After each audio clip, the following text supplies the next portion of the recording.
Yo, what up guys, my name is JAXTWIN, channel we talk tech. If you guys are new to my channel, please consider subscribing to stay up to date when I drop new videos every single week. Now in today's video, I'm going to be talking about my laptop. Yes, this might actually be a very boring video, so if you want to skip to the next one, don't skip to the next one. If this is not your sting, I'm not going to be mad at you.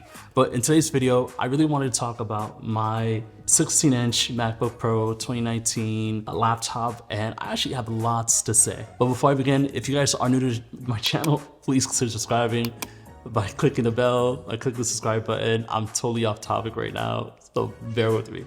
All right, so about 2 years ago, or 2.5 years ago, I actually bought and picked up the 2019 MacBook Pro, and 2 years later, it actually has been quite a surprise. And here's why. Not only have we had M1, not only have we had M2, but I still haven't found the need or the reason to upgrade. And it's because it actually works for me. Right now, Apple is willing to give me a amazing $700 so for this machine that I paid north of $2,500 for. So from a financial standpoint, I don't know if that makes any sense. The other thing I wanted to also mention is the fact that it still works. So we're talking a couple upgrades later, this thing is working like a champ. I did want to address a couple things that I noticed, pros and cons about it and my use about it. So first things first is kind of the design. So right now the MacBook Pro it's held up pretty well. So it's got a couple of dings, maybe not as much as some other people's laptops, but overall the design has held up really well. One of the reasons I've chose this over some other laptops that I wanted to buy is the fact that it has all 4 Thunderbolt or USB Type-C port. And at the time that actually made a lot more sense for me. Later on, I actually found it was insanely valuable to have, especially when I had like 16 things plugged up to the laptop. Around the body, obviously you got the back of the laptop here where the fan's at. Things look actually pretty good. Now on the left here, the edges could be sharp. Now if your hand is in the right position, I can't imagine that you won't like slice your finger or something like that. So that's just something to be cautious of. Looking at the screen itself is still relatively amazing. It's actually one of the reasons why I kept my MacBook Pro. This one actually did not come with the notch. Now my brother, he hates the notch. Just color it is. He doesn't like the notch. He actually has a 14-inch MacBook Pro. I actually never thought about it, how much I love it without a notch. But at the same time, I never even noticed a notch when I was using his.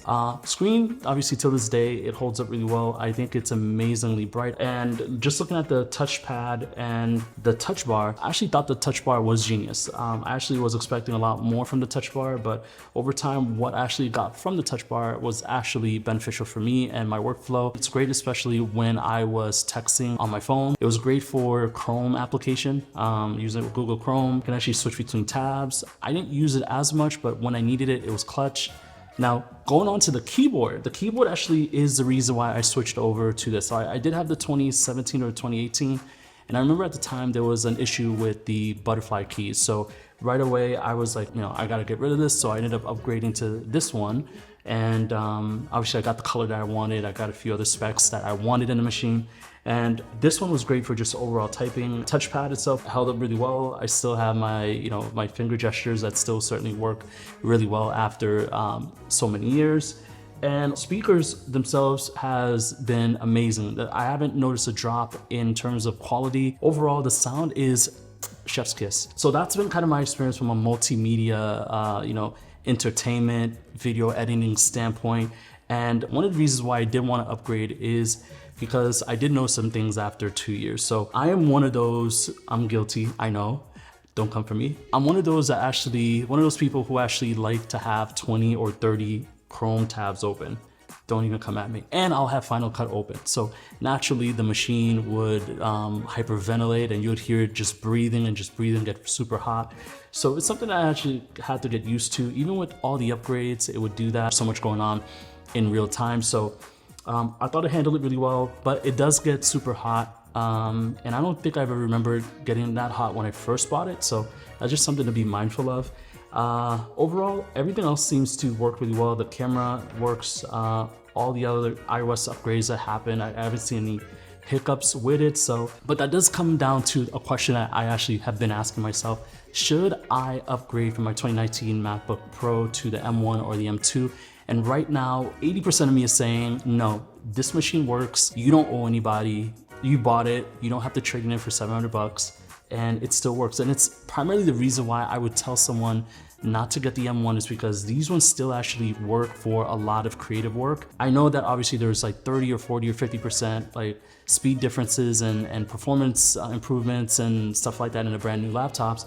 But for the value and for what you can get inside of this in terms of the RAM and in terms of the hard drive, this is a hard not to recommend. So if you are considering buying this and you are able to get it, you know, under $1,000, maybe closer to 600, 700 bucks, I say get it. Especially you can get this one, same one I have, 16 gigs, 1 terabyte.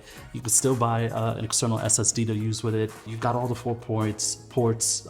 You do have the fantastic original, like classic silver MacBook, you know, Pro logo on there. Oop.